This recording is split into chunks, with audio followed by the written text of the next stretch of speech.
fun. And back to Hypatia too. Since we were talking about it beforehand, I think she was a really well written character for how hard, like when you don't relate to a character, you're like, that's not you at all to like have to write that, and then you both have to write that character. I think she was done really well. She's one of my favorite ones. Because Yeah, how and do you not like the poor crazy lady? She's been through a lot, so it's like earned. she's seen But some I stuff. thought she was well rounded. I'm excited to see more I of remember her being really development. surprised when she broke Taj's arm. I was like, "What? What just happened?" Yeah, You think this is Crazy. funny? yeah. I love that.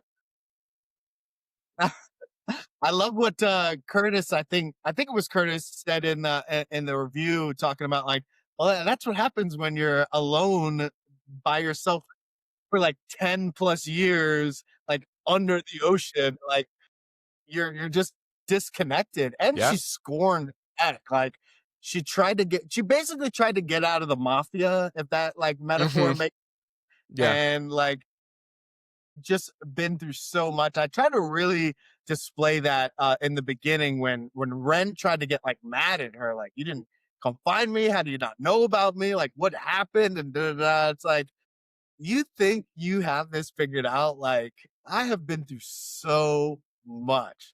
And we really hope to explore that in book 2 as well. Like, yeah, another thing we hear a lot is like uh, people would love to see a prequel like about Zelius, like to find out like Oh, that'd what be cool. happened with all that, how Zelius kind of rose to power. That's just another common thing we hear a lot. A Yeah, we have Zelius novella. ton. Yeah, like timelines and stuff that happened before the book that half of it isn't even in the book. Just going back to Hypatia for a second, Hypatia is so interesting, and I think that's something people often forget is how old she is. Just because she's hot and she looks young, it's like the old lady. I know she's very mean and she is slightly insane, and that's attributed to our circumstances, but she is also a grumpy old lady too. Think she's earned it because after all Yeah. this, like you said, trying to get out of the mafia, and then the one thing that she swore that her husband was like, "Do not do this. I will not. Like, we're not doing this. Do not clone yourself. I can't be a part of it." And he goes, "You know what? I did it, and I'm gonna die now, and it's gonna be your problem years later." So she goes, "Okay." My husband shows up, his clone, and now I have to take care of him, but he's a child that doesn't remember anything. So, like, I'd be pissed too. And she's probably like, come "He's super on. uncultured. I've gotta teach him everything. Why doesn't he know how to play the piano?" Right? The basics. No, that's so true. And then it's like you want to yell at Zelius, and Zelius is right there, but it's not Zelius. It's Ren. So you have all these like there's so many conflicts that happen with that whole like identity complex, because you have like Ren, who is Zelius, right? And then he sees his wife, but it's not his wife because so it's like a mother figure. Right. But like if you were resurrected, like Dakota, you're married, right? Mm-hmm. Yeah. Yeah. Okay. So here's a really creepy, weird question. Okay. I'm You so know. ready. Think about it. This is like some Dark Mirror stuff. You clone yourself, right? Your clone grows up. Your clone runs into your current wife. Are you attracted to her? Yeah. Yeah, definitely. So imagine Ren, who is Zelius, Right. who fell in love with one person. He grows up and then he meets her. Is he attracted to her? I was thinking about that too. I was like, is this really a mother figure, or are you like... I think Ren's future therapist has a lot of work to do. And I think that character is going to end up crazier than Hypatia at the end. And I think, yeah, I got some work to do. Those are just like the little questions that like pick at me in the back of my head. It's like, how far do you want to go down this? I'm like, I don't want to go anywhere near that. Like, get it away from me. But it's there, like in the back of my mind, like, like plugging away. Like, are you sure you don't want to think about the implications of cloning yourself? Because this is a very complicated and gets dark. Have you read Dark Matter? No, Dark Matter. Blake By, Crouch, I think, is the author. Yeah. Okay, yeah, I've heard of it, and it's on the TBR. Did you guys read it? Did you guys like Yeah, it? we read it. We loved it. You'll have to check it out. It explores a lot of those weird, uncomfortable like marriage themes because the main character, there's suddenly like a bunch of alternate versions of him that are all like the same, other than like the last like few weeks of memories. So big question is like which one has not claim, but like which one has rightful claim to being married to their wife. It's It was one of my favorite reads this year, but there was a lot of like, wow, you're making me think a lot. A lot. This is really stretching the brain. Yeah. Yeah. And when you're writing, you really have to like explore what you're going to decide to discuss and what like for instance, the food printer. Like, do I really want to go into like recycling bodies right now? Or can we just keep this fun slice of life vibe going and Ren having, trouble meeting girls and like this fun stuff. Let's stay with that. And then Kori comes in and she's like, no, they're bodies. Just a little sprinkle of Of the dash real of a gritty femur realism. here, dash of a yeah. Before I forget, Yeah. have you ever played Dishonored? Dishonor, no? I don't Oh, know that there's one like- either. There's an insane doctor in Dishonored too, whose name is Hypatia, and I think that's the only other place I've seen the name. So I have this weird thing in my brain whenever I see it where I'm like, this is not the insane doctor. This is the insane old queen lady. Different insane doctor. Interesting. I really saw it more. I don't know if you guys know Mega Man lore, but Mega Man had like Dr. Light, who is this guy like in Yeah. a white this older guy, and Mega Man's this kid that he, kind of created. That's how I pictured it, but yeah, I'm sure Kori probably pictured it in a darker way somehow. Oh, just going back. I mean, no spoilers for book 2, but like I said earlier, we're changing it slightly in book 2. So book 1 obviously was Ren's perspective, moving into Tata's perspective. Book 2, Ren's obviously captured, so it starts with Tata's perspective, and we do like a chapter per character. So I got started, which is obviously a big pressure, but I think the first draft that I wrote, Lando was like, and his face was so uncomfortable. And I'm like, "Are you okay?" And he's like, "This is great, but it's really scary." Oh, like, can we take out maybe some of the blood and guts? I'm like, why? He's like, just Disney it up like a little bit. Fine, okay. Like it's the first chapter. Little You Disney gotta salt set the and pepper. tone though. The first chapter, be like, we're starting from the worst, That's true. Yeah, Then you can only go up. dark and gritty. Yeah. I love it. I'll Trying to take us to think one of- of our icebreakers while you pick out one of the next questions. If you could only take 3 books with you and you're on a deserted island, what 3 books would you take with you? That's tough. Only 3 books on a deserted island. Oh wait, what wasn't it something like Burn It was, One? but I was gonna make you decide after you chose 3 books you liked. So now that you broke the fourth wall, and then one of them you have to burn, one of them you have to use as a pillow, and one's your entertainment. Oh no, that's so tough. I have a love-hate relationship with so many books that I'm like, this is such a cool concept, and I absolutely hate how this was executed. Yeah. Yeah, or like overly like I'm reading Jade City and Will of the Many both right now, and both of those have a ton of characters and a lot of depth. And like I love depth, but there's like a limit to my brain's capacity. And I think I think that's why this book that we created is so like I don't want to say simple, because as we discussed, like the themes are crazy. There are like a lot of great side characters, but I tried not to overcomplicate the sauce. And I just feel like there's so many books that do. So I'll just say like I'll take Ready Player One. I'll take a book called The Chocolate War, which is a book that I read in high school that I absolutely loved. And then I'll take like War and Peace, just Okay. because Yeah, just because if I'm gonna be on a desert island, I'm trying to think of like the longest book I can possibly take just to fill up the time. I don't know if you have a I really don't have an answer. I thought about this question a lot. Like I said earlier, I don't retain names very well of books. If I saw the cover again, I'd be like, oh yeah, I read that and it was great.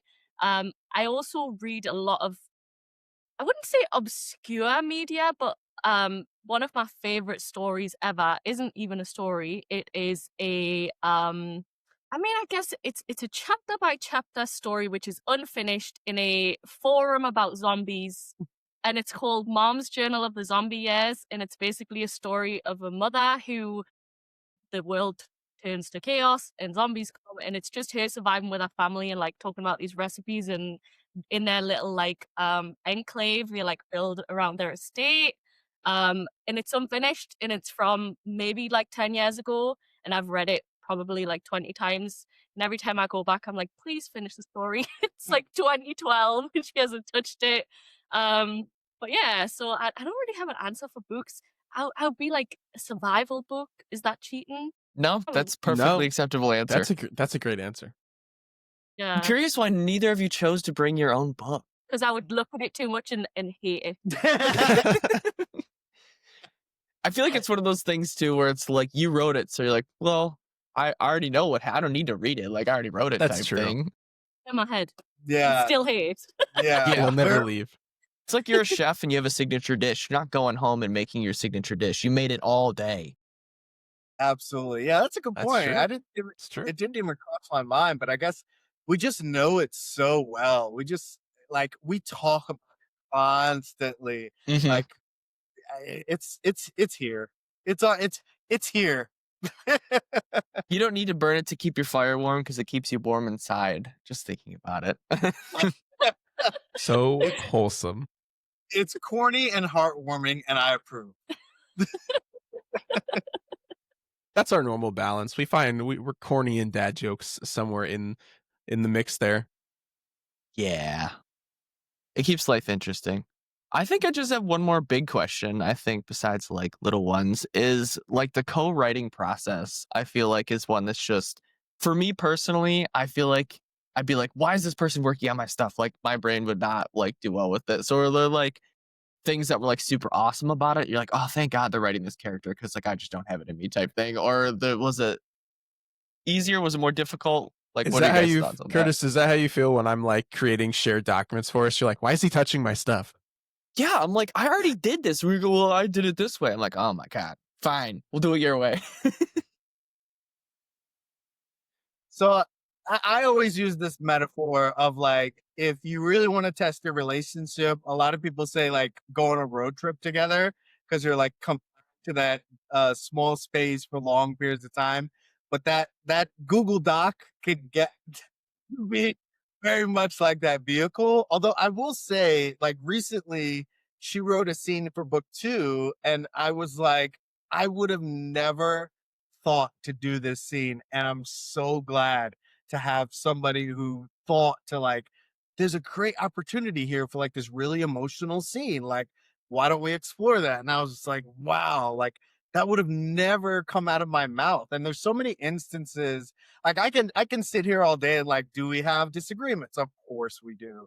Do we see things transpiring differently and have to like communicate our way through like expressing our our vision? Because we both have like a vision, and while we agree on the like the end zone, I guess you could call it, like getting there is just it's not it, a lot of people say like they do a lot of outlining. I've heard people like world build and outline for their books for years. Like that's great, but once you get like everyone has a plan until they get punched in the face. Yeah. And when you start writing, you're gonna get punched in the face.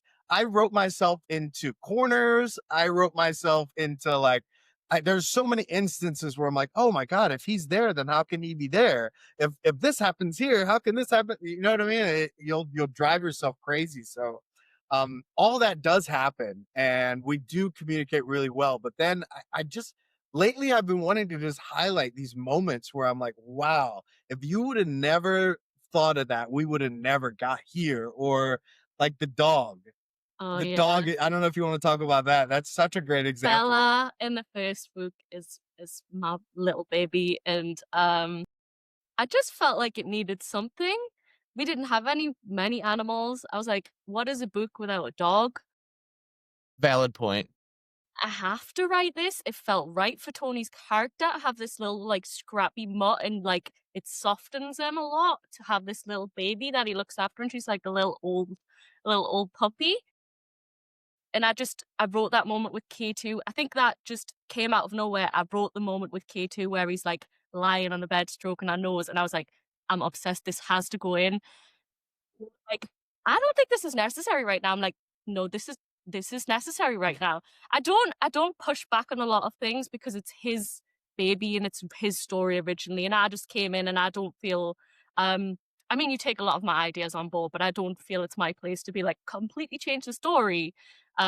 But this I was like, we have to have the dog. And he was like, okay. And people love it. And I'm like, see? I was right. It's true. It was a special moment. It was really important. Yeah, I think just adding to your answer about the co-writing process, I could talk about this forever. It's incredible. Like it sounds very cheesy, but it's such a benefit to have somebody who knows the story like you do. We can spoil that all day long. I mean, we'll get on a call and I think once we thought it had been an hour and it had been 10 hours on a call talking about the book. Yeah. Editing is so much easier because it's like having a separate person. When you edit, you try and take yourself out of the story, but you read a sentence so many times and it just looks the same. Whereas Mhm. out loud and my accent is different and it sounds different, and he'll say maybe we should change that. Um, the only thing I will say to me that is tough is I am a big perfectionist about myself. So I like to write something and have it perfect the first time, and I hate drafting as much as I like to plan. I hate to draft. I want the first draft to be the next War and Peace or anything. I want it There you go. famous. And then when Lando comes in, he's like, maybe we should change the sentence. I'm like, It's perfect. What do you mean? Are you saying that I'm not perfect? I don't mind if I'm like insulted. Like, I'll change it, but don't you hate me. Yeah. So you're saying I'm a terrible writer. Did you have another editor, or did you edit it all yourselves? Oh Oh. my gosh. Like, if we could write a book on all the things not to Yeah. do when it comes to like publishing a book. We had a ton of beta readers, we had alpha readers, we had developmental editing, we had copy editing, we had line editing. Our developmental editor. So, I wonder if I should like school you guys a little to like what all those mean. I don't know. Are you guys familiar with the difference between like developmental and copy editing and line editing? I'm not overly familiar. I'm not either. Okay, Mm. you guys haven't written a book, so you wouldn't. And this is the thing: like when you're an indie author, you have no idea that there's like a different kind of editing. So just real quick, and I don't know why I said to school you guys. Let me break it down. Please school me. I'm ready for the schooling. Okay, so developmental editing is where somebody looks at your story from like a high level and they look at the overall arcs, the stuff like pacing, stuff like does this payoff make sense? Is this a viable story? Da da da da da. And for that, we got, hey, this is pretty good. I think it's not going to win any awards, but yeah, you should probably look for a media agent who can turn this into a movie because I think it'd be a great movie. And that's not your typical developmental editing, and we didn't know that, so I was like, oh, okay, You're like, great. yeah, it works, cool. And then we got a ton.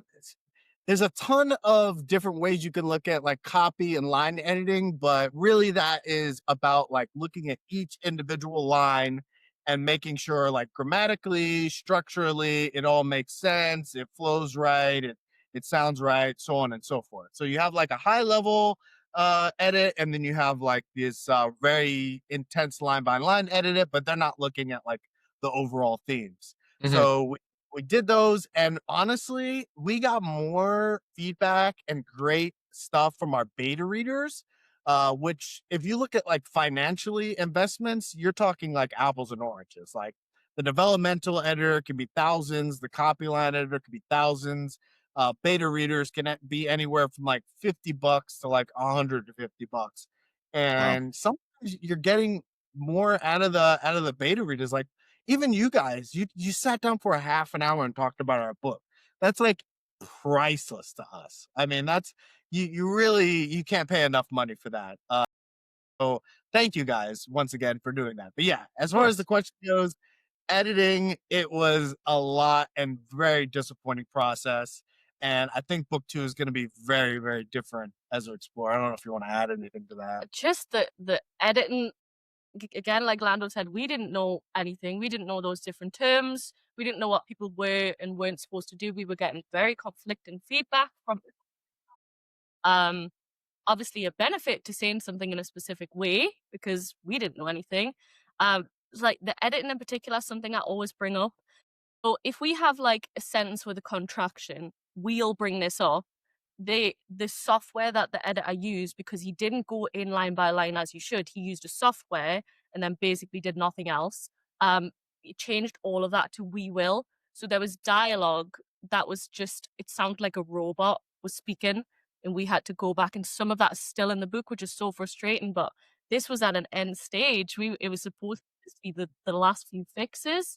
And then we kind of find out there's these sentences that the dialogue doesn't flow as nicely because it's like, I will do this. Nobody says it like that. You Yeah. just say, I'll do this. And yeah, it was just a mess. Yeah, It's I gonna be remember. a tough process because you wrote this and it's your baby, and then you pay people to be like, tear this up from the ground up, ruin it. I want to find out what's wrong with it. Your needle in a haystack, people, essentially, what they are. That's interesting. Yeah, I didn't know that there was all that went into it. I mean, I knew that you had readers and like an editor and stuff like that, but to have all that be like part of the process, that's got to be Yeah, it'll be tough. fun. It'll be fun as we can talk to some more indie authors to see what processes they use. Because like I saw another indie author say in comments of a video that they did pay for an editor, but that like they didn't feel like they really got anything out of it. And someone was saying that their book felt unedited, and the author was like, well, I paid for an editor, but I was disappointed in like what they gave me. Mhm. you Another thing about being like, if we were traditionally published like at a professional publisher, this would all be done in-house. But because you have so many people who are left out of that process, you have so many scammers. I mean, just every inch of this publishing game, whether you're looking for a book cover, scammers, book trailers, scammers, editors, scammers, marketing scam and marketing. Oh my goodness, the amount of, like, you guys worked with some friends of ours, Rise of the Infected. Mm-hmm. They went with similar experiences as well. I'm sure if you talk to them, pretty much everyone I've talked to has had some interaction with someone offering things that they just cannot give you. And it's just like a minefield.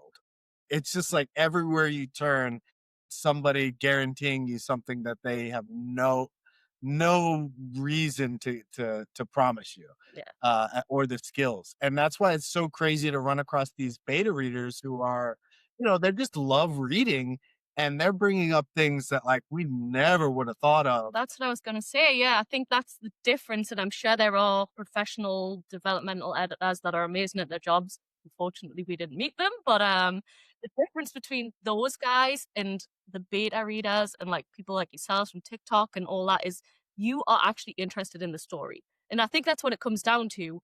If I'm reading something, as you'll know it yourself, if you're doing a job, you're just doing it mindlessly. I'm just going through doing these sentences and you don't necessarily care as much about the story. Whereas these guys were into the story, and there's things that they can bring up about the characters and things that they remember. But I guess the benefit is we can learn from our mistakes, and now we know a lot about a lot of different things. We know a little about a lot, I would say. So hopefully book two, we can do a lot more with us and then find somebody good and learn from our mistakes. Yeah. Yeah, I'm Because you don't excited know what for you don't know. I'm excited for book two. If I could have that right now, that'd be great. Curtis, you just said something that made me think of the food printer. You don't know what you don't know. And that's kind of another thing with the pancakes. It's like, sure, they could probably make these amazing dishes if they actually knew what they were. You can't make or go if you don't even know what it is. You would just say, like, make me a snail. You know what I mean? There's a very the very true thing about, like, you can only affect what you know. And I think that's something to be said about people who read as well. You guys just come across so much information and reading. I mean, I'm sure you guys would agree as you're reading through these indie books, you're learning so much knowledge. And it's really cool that so many authors have perspectives that they can translate to the page and you can live someone else's life. I just think that's so cool. Yeah, it's really It's been fun. a really unique experience. Like, just doing like a month of only indie reads has been because, you know, you go through traditional publications and everything like that. Like, you're getting like a book like has been like for the most part like vetted through like a ton of process. So you might not like it, but it's not going to be like an overall like bad book. Like it was written well, but just maybe not for you. Where I feel like we get to see a lot of different processes with the indie authors because some people they're like, I edited it myself, I did my own covers and everything like that, and you can kind of tell. Um, but like their story is still good, but you're like, okay, this is the process they went through and stuff like that. So you get like a book that you would normally get, I guess, you know, from like whatever publication. But you get almost like a different version of like that. Like, what if you had this story, but it was done differently, type thing? The process was different. So I think it's been unique. Yeah, it's a bit of a wild card, but in a good way, right? Like, I mean, we've had some books that we were not super fond of, and that we've had to have conversations about, like, well, how do we like fairly review this book? But we've also had a lot of books that are like, this totally blew us away, and we didn't expect to have like your book, Engineer's Mechanic, and then one that we just finished, Minu, are both books that were like, and I mean, Forsaken Planet too, are all books that were like, we didn't expect this level of it. We didn't expect to enjoy it as much as we did. We're like, I didn't expect this to be such an amazing book because we don't know what we're getting into with indie books, right? Like, what's the process look like for what's the production value? But we're still super blown away by all the books that we've read that we've really liked. Has been like, wow, these are like It's just like as those good, if diamond in not the better. roughs. It's Yeah. like you didn't expect to find it, and it's like, well, why isn't this like exploding type thing? Like, why aren't we like this is like a book, you know? Like this is really well done. So it was really cool to come across your book and the couple that we read that have been like, I want more now. Like, well, give us more. Yeah, there's an interesting like kind of debate going around TikTok about like when you're reviewing an indie author versus like a traditional published book. Some people are like, no, well, I treat the indie author differently. You know, I'm way more, you know, nice about it. And for me, I don't agree with that personally. I think that they should be on the same pedestal. Now, if there are little like grammatical mistakes and things like that, or like spelling little things, then you can say, okay, well, maybe they didn't have enough money to afford like a great editor. But that doesn't necessarily take away from what, you know, the words were intended to be. If Mm-hmm. you can come away with like a great experience, then I think you should rate them, you know, on the same scale personally. So anytime we get a great rating, I hope that we're not getting some sort of like, you know, favoritism for being indie. I would like to be compared to those. Now, if our score lowers because of because of this, then never mind. We have We something to need to tell you. refilm a review. Funny, you literally said the two things that I was about to say because I think you said that there was a book that you weren't so into and you didn't really know how to come across, but I agree completely. It's you can make those little allowances for the little editing, for the cover not being the best cover you've ever seen, but if the story, it's the story, it's the content. That's what comes from Yeah. your mind. However, it's written. If it's a good story, it's a good story, and I think that deserves the review. Yeah. I like to think of the like building blocks and the like and like looking at each building block like objectively, like themes. Like we look at the themes and I think there can be pros and cons. Maybe your themes are great, maybe they were weak. How did you get those themes across? And then like pros and pacing, world building, character development. Like we like to try and look at it objectively and I think that naturally gives some allowances to books that may have like less in the editing process, as well as it kind of may, I don't know, to us it like levels the playing field because it's like the basic building blocks of a story, and in this story they are going to be there either way, right? Yeah, and I just want to say I love the way you guys have set up like your review process, breaking it into individual themes, and it's not like themes that are surface level. It's like the bigger stuff, like uh, themes, for instance, or what was the other one? Emotion. What was the emotional? Emotional Emotional impact. Yeah, stuff like that. That's not that doesn't have anything to do with like spelling.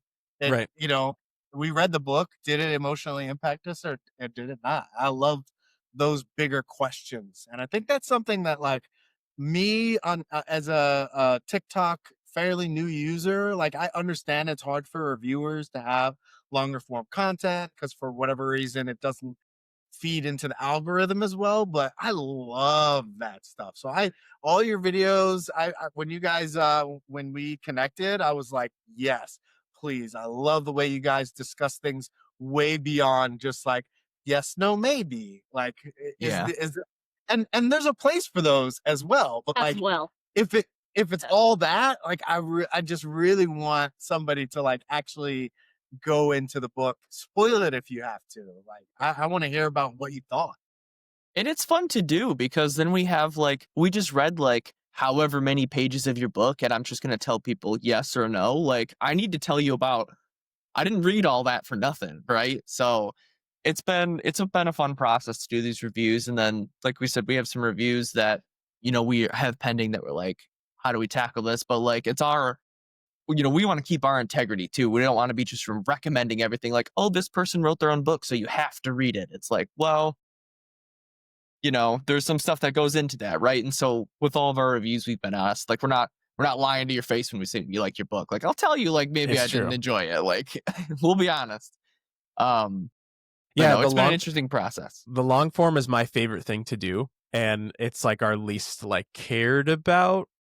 Like for the authors, it's the most cared about, right? Like the authors love to have that, but for like general public, it's our like least cared about. But it's why we started doing it. Like that was what we wanted to do when we started the channel, was like, let's sit down and like let's really look at the books that we've read and break them down and give them points based off of how they did in certain areas. Yeah, that's why your content is so good, because you're doing what you enjoy. That's what comes down to anything anybody creates. You have to enjoy what you're creating, otherwise it's not going to be the best that it can be. I love the way that you do your reviews. I don't know if you brought up Royal Road in the DMs or anything before, Lando. I don't know.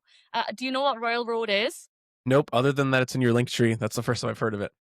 Yeah, so it's basically a platform for authors to post. People tend to post like a chapter at a time and get initial feedback on their story, and they have a rating system which is, it's nowhere near as in depth and as great as yours, but it's that breakdown in stars of like the characters, the world building, and that was really helpful to us at the beginning. We posted the first few chapters there, and we got a lot of readers from there and a lot of feedback from there. So I think as a reader as well, it's nice to have a quick video on your feed saying, yes, I know, but that doesn't tell me anything. That tells me that you enjoy that, and me and you are completely different people. So what do I learn from that? Apart from a random person that I don't necessarily know says yes to the story. So yeah, as much as you think it's not as popular, I personally love it too. I think you need to know about the book before you read it. So Well, thank you. We like to hear that, because that's why we started it, right? We wanted to talk about books together, and we didn't want to do it in 20-second intervals. Yeah. But before we wrap up, do you guys have any questions for us? Yeah, I didn't realize we were gonna get to turn the mic around. I on you neither. guys. It was just something I came up with 3 seconds ago. You could also just be like, no, we don't have anything. We could be like, It's true. okay. wait, Yes. no pressure. Yeah. Can I keep it really simple and just ask you who each of your favorite character is? One character. One character. You want to go first? You want me to go first? You can go first if you have one off the top of your head, because I've talked about this in our recent videos. I am a main character simp. Whenever I'm reading books, the main character is like, that's my boy always, and so it's definitely Ren for me. I'm definitely like, I was with him. I'm like interested in his story. I'm invested. It's Ren.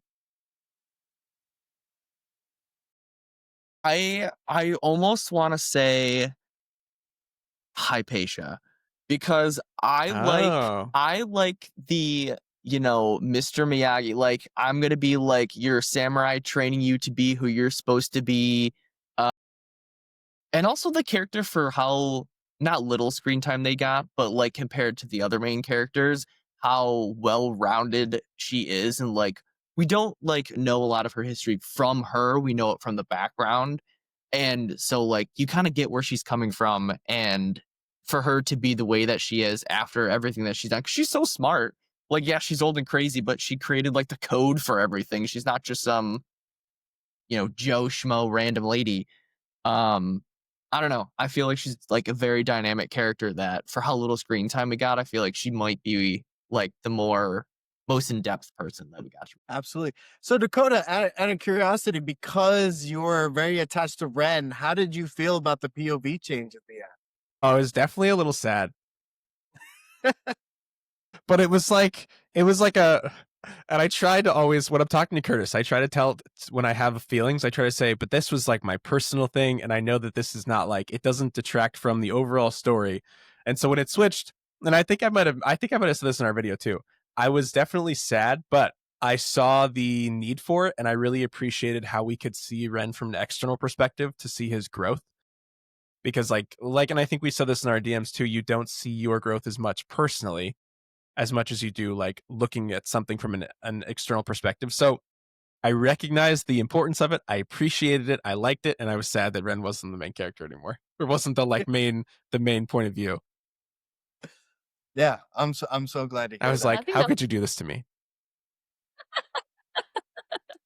Yeah, just to show Ren from that growth, and especially with the time jump as well. It's how much he's changed. He's not going to be able to reflect on that internally because he went through the changes. So yeah, I really you like need that different perspective. I really liked the time of the book that you did the perspective shift, because it was really unexpected for me. And normally when you have point of view shifts, it's like happening throughout the book. So it's like, one, didn't see it coming, and two, it was really smooth, which is another thing that Curtis and I talk about a lot, is when perspective shifts are not smooth and it's like, wait, who's talking right now? And you have to like, once you figure it out, you have to reread like the previous few pages. So It's was very immersion smooth. breaking if it's not done well enough. But Yeah. this was. thank I feel you. like it highlighted too, like the importance of what was happening, because like by the time the switch happened, you're like seeing him like step into where he's His supposed to role, be. I his guess his destiny. role, him stepping into himself. Yeah, When you put it that way. Yeah, he's a clone. Yeah. Absolutely. I guess this. Oh, go ahead. I'm sorry. No, go ahead. I guess this could be like kind of selfish and maybe could bomb, but I'll ask anyway. Did it stick with you? Did anything stick with you after reading it? Was it something that you dwelled on at all, or was it like, oh, that was pretty good, let's move on to the next one? Because I know that you guys have like a lot on your plates as far as indie, so I'm just kind of curious if there was any staying power. What if And we feel just said no? Yeah, That's that's fine. No, I'm fine. just kidding. Read and forget. No. The world definitely stuck with me. I loved the world. I love the world a lot. It's like still in my head. I've been recommending it to like family members. Like I have a brother-in-law who's really into cyberpunk, and I'm like, you should read this book. You'll really like it. Like we played the cyberpunk games together. We watched Edge Runners together. And so I'm like, you should read this because you'll definitely really like it. But overall, yeah. And I mean, we have lasting impact as one of our points on our scale. So definitely stuck with me. It's definitely in my head. Living rent free. I think for me, it was a little bit less not lasting, like, because whenever I pass by, or like when we're talking about it now, I didn't have to look anything up, like, oh, I gotta remember this point. Like I was like, everything's there. Like, so it was lasting in that aspect. Or if I have it on the bookshelf, I have like a little indie section that I've got growing. And when I pass by, I'm like, fantastic, love that book type thing. So I did like that. And the racing part, I think, stuck with me the most. Because of the F-Zero. Because there isn't really, like, especially I feel like in like a reading medium, unless you're reading like, I don't even know, like are there racing books type thing? Like, you don't really see that even in sci-fi and stuff. It's like, oh, there's like space battles and stuff. There's no like racing aspect to anything. So it was kind of nice to see that was like unique for being something that's not necessarily unique. You know what I'm saying? Like racing as a whole. No, thank you for being honest. I mean, we love that answer. That was the aim. As much as it's nice to have a lasting impact and have an emotional, have something that sticks with you that you think about after. The point of the story was just to be fun and something Mhm. that you like. I enjoyed that. That was great. Put it on the shelf as you walk past, appreciate it. But maybe if you know someone, you can recommend it that you think you would enjoy it. But it's not something that you constantly just like. This is the best thing I've ever read, and we knew that. We're very realistic with that. But it's nice to know you enjoyed the experience. Mhm. Yeah, it was very immersive. I definitely picture myself in a meta city, and the world itself is just like from an overall perspective, the world's something that stuck with me for sure. Glad to hear. Okay, I just one more, and I'll let you guys. All right. You got them started. Yeah. No, you're good. You're good. So I totally forgot it. I'm sorry. Wait, what was it? The reveal about Zelius. If you guys were selling this book and you guys were marketing it, and I'm just getting into your heads, would you say that Ren is the clone of Zelius in your synopsis? Or would you let the reader get to that? No, I would let the reader get to it for Want sure. the reader to get to it, yeah. Yeah. Personally. Yeah, I don't think I saw it coming. I don't think it was. I didn't predict it. I didn't expect it. It was a nice. And I like it when that happens. I like being surprised. Yeah, me too. I'm very good at predicting. Yeah, me Movie. too. Me too. Movie like- patterns, book patterns, when I see a book going a certain way. So I liked the early deaths because I didn't see them coming, and I liked the Zelius twist too because I didn't see that coming either. I think that's hard from like a marketing and a like synopsis standpoint because you have to get people in, but you don't want to give everything away. So like I always find that like I hate watching like a movie trailer and I'm like, well, why would I go see the movie? Because I just watched the whole thing. Like there's like all the like, and then you go see the movie, and it's the same thing. I'm like, well, I just wasted my time. type Marvel thing. does that a lot with characters that are supposed to, like they're gonna introduce them. Like you should have just let that be a surprise. You didn't have to tell us about that. People still would have come to see the movie, but instead it's like it could have been a surprise and you took it away. Yeah, we Yeah. say that about trailers all the time, don't we? We're like, well, we just watched the whole movie, so there's no point in actually watching it because the trailer gave the whole thing away. So It's tough because you want to get people in seats, and when you're an indie author, you're like buried in the sea of books, and you know other people selling it. You're like, well, I swear mine's unique. I swear mine has can't tell you twists." why. Yeah. You just gotta trust me. Exactly. It's such a weird position to be in, to be like, you'll love this, I swear. Yeah, I you gotta think- leave breadcrumbs without leaving the whole cake, and that's the hardest part. Absolutely. Yeah, a lot of authors saying you'll probably come across this as you interview more. It's like the marketing and the blurb is harder than writing the book itself because you're condensing like how many things do we talk about today? You're condensing that all down into like this Like this paragraph. bread. Yeah. Yeah, this is all you get Then for all that. Exactly. yeah. No. I think it goes back to what Dakota said about like the deaths, the surprise deaths. I love any kind of media where I know it's controversial and people do get attached to the characters, but that's kind of what you want. My comparison in my head is The Walking Dead. If you hadn't read the comics, some of those deaths is like, and it was so divisive. Some Mhm. people loved it. I personally loved it because I think it mixes it up. You didn't see it coming. That character was a main character, and now they're gone. Yeah. I just think it keeps it interesting. Some people might leave. It's not for them. It's not for them. But yeah. I had made a video too that was like, I need people to kill their characters because I'm sick of reading stuff for like, and if it's not that type of book, obviously, you know, don't go killing your characters. But if Disney can kill a parent in every single book, you can kill a character in yours. Or like, because there's so much that can like, you can do so much with that. And then, you know, some people bring them back to life after they're dead. And I'm like, well, that just took away all the emotional impact from that. Or some people Um, use deaths poorly, and it's like, oh, you had a huge opportunity to use this death for good, and you didn't. Yeah. Like characters that get killed off screen, and you're like, you don't get to use that now. I liked that Wasted. character, Missed and now they're gone potential. forever, deleted.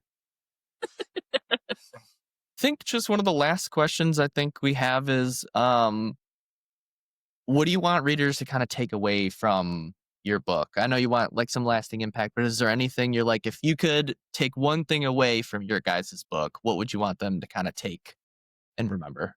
If For you me, had to it's pick like, one. yeah, I think it's just like sci-fi can be fun. Sci-fi can be like a good time. And like we do touch on dark themes here and there, but I think what you said earlier is just such a big thing. Like, I just want you to have a good time. I just want you to have fun. That's why I asked the lasting question, because I'm like, you know, I aimed at this book being like a quick, fun, like, romp adventure sci-fi, like the ones I grew up on. And so what I want people to take away is just like, I had a good time here. This was fun. And if people want to dive in deeper to like what the 3D printer food is made out of, or like another one is like, does Ren ever sleep? Is something a lot. Those That's a kind good of question too. yeah, he does not. Just a fun time, really. Surface level, yeah, but I do have a deeper answer. I don't think it's necessarily triggered directly by the book, but it's something that is always in the back of my mind, is that it is a speculative fiction, but it is an all too possible future. I mean, it's 100 years in the future. There's references to Michael Jackson. There's things that are still around. There's a seed bank that they don't need, because they don't need to grow the seeds, because they have bodies and whatever goes into the food printers and makes the food. They don't need it. We have seed banks now. It's just the possibility of what climate change can actually do. We're working right now on a map, which is based on real like sea level rise and how the planet would actually change and where the metaseas actually would be. So there's a lot of research that goes into keeping it real. As much as the technology is fun and like maybe a little bit out there, it's possible. Like, we could be there. Yeah. Yeah, we could. The not so distant future that neither of us will live to see, probably. Gotta throw that probably in there at the end. Yeah, you never know. All right. Thanks, guys. I think I had a lot of fun with this. I don't know what I was expecting for our first like interview. I was like, man, it'll probably be like, I don't know, 30 minutes of just like, here's the question answer stuff, blah, blah, blah. But I think, I had a good time talking to you guys. Yeah, it was So, great. thanks for It's been coming on. it's been really special for us to be able to interact with authors from books that we like, because it's not something that's normal in the like regular book world, right? Like, you don't get to read something and like DM Brandon Sanderson and say, "What did you think when you wrote this?" or how is this pronounced? So it's been really special for us to get that. And so thank you for the privilege of letting us read your story and grill you about it and ask you all these questions. Thank you so much. Sorry that was such yappers. You were expecting a question and answer, and it's an hour and 40 minutes. So. No, this is much was better. great. This has been a lot more fun, because I didn't want it to be robotic. I didn't want to be like, all right, that was great. And then on to I the never do it next again. question. And now the next question. No, this is a lot of fun. Question number 3. If you'll direct yourself to the notes,